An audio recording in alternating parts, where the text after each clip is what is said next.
welcome to my kitchen. My name's Marissa Crespo, and today we're going to be making green spaghetti. Okay, so to get started with the spaghetti, we're going to go ahead and roast the poblano peppers.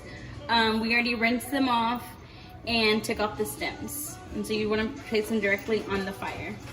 If you have like a comal or like a flat pan, you can use that too. I like to just put them directly on the fire.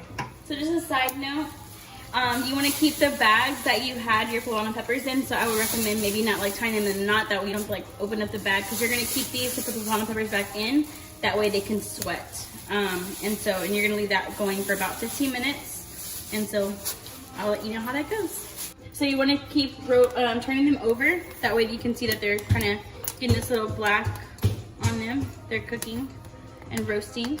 So you want to do each and every side until they're all covered. So now that they're roasted on all sides like this, you want to go and place them back in the bag. I usually do about maybe 3 per bag. And so we'll keep letting this one go just a little bit longer on one side and then add them to the bag. And we'll leave them in there for maybe about 15 to 20 minutes. So then you're going to go ahead and tie up your bag. And then leave it there for about 15 to 20 minutes. Okay, so now I'm going to add about an entire handful of cilantro to the blender. And then I'm going to start adding the peppers that now we're going to go ahead and de-seed. So the way that you do that is that you're going to, I usually like taking the part with the seed off, just so I know that there's the majority of the seeds right there. I also can grab this part, take it out, and then make it to where this is flat. So what you want to do is you want to take off all the part that is roasted, you want to take it off of it. So just kind of scrape it off like that. You can choose to leave a little bit of seeds in it. You're gonna do that to every single poblano pepper. So what the bag pretty much did was to let it sweat enough to where it's easy to kind of peel off. So you want it just like that.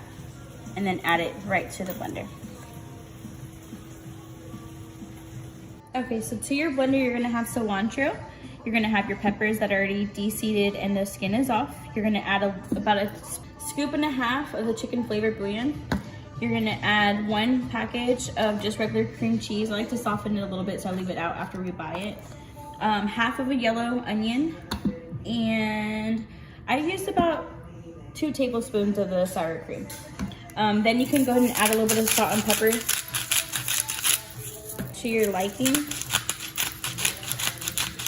Then you're gonna give it a good blend. Okay, so this is about 1.5 pounds of chicken tenderloins. I'm gonna go ahead and add the roasted garlic and herb seasoning. You can use any kind of seasoning you like, but I like this one just because I like the garlic taste to it. So I go ahead and just I already put it to their side. And I put the season side down, so I'm gonna go ahead and season the top now. And you're gonna let them cook until they're all the way cooked through.